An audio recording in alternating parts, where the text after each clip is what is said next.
These are the six most destructive forces corrupting our government and specifically the puppet masters influencing Trump and many of our elected officials.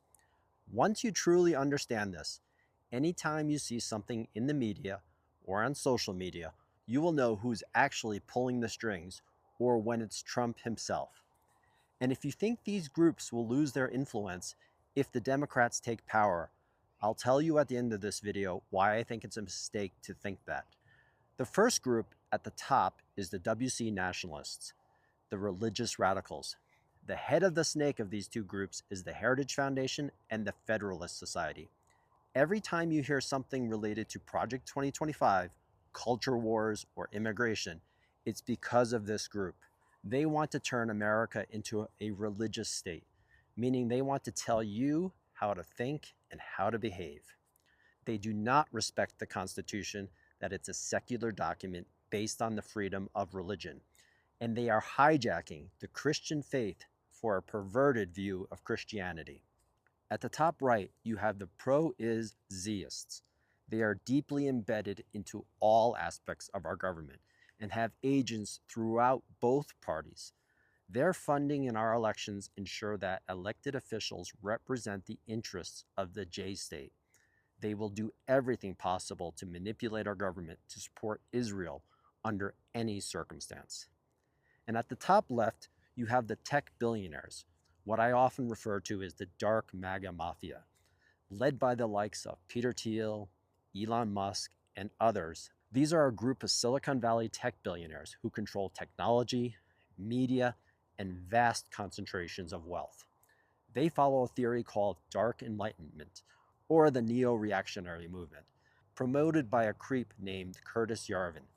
They believe democracy needs to be replaced by a corporate dictatorship or a corporate monarchy, and this could become reality if they get their man, J.D. Vance, to succeed Trump, because J.D. Vance owes his entire political career to Peter Thiel. So whenever you see news related to the media consolidation, technology, and AI, people from within this group are pulling the strings. And at the bottom left, you have the economic radicals, led by Peter Navarro, the convicted felon. This group is undermining the entire global economic system based on free trade. You know, that's the system that the United States itself established with our allies.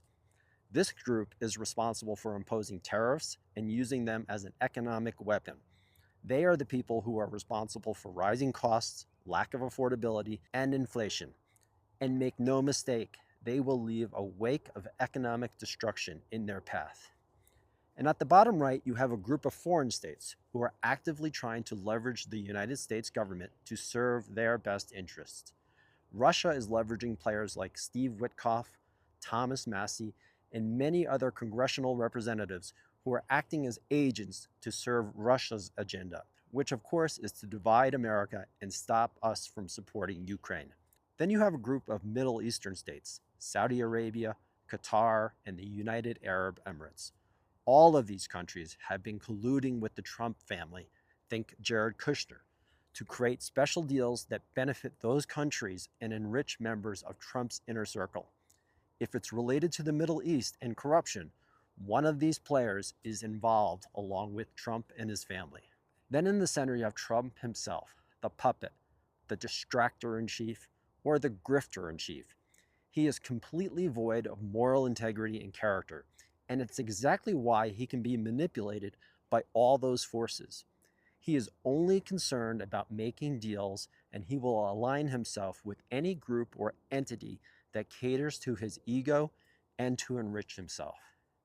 Now you might ask, which of these forces is the most dangerous? Well, it's the religious radicals, both the WC nationalists and the pro-is-zeists.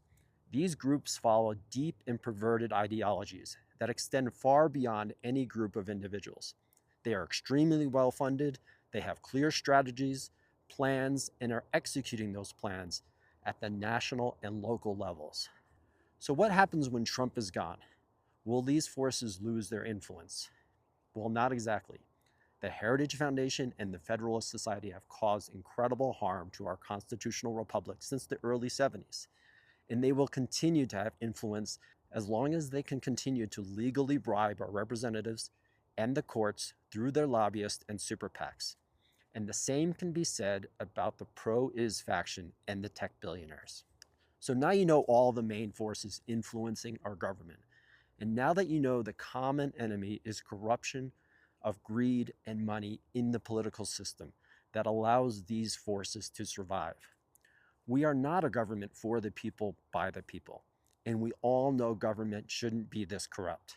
And I'm here to tell you it doesn't have to be. Join me here at TK Civics, and let's bring representation back to the people by supporting a 28th and a 29th Amendment. If 50 million people supported it, I have a plan that would make it a reality. All bold ideas sound impossible until they become possible.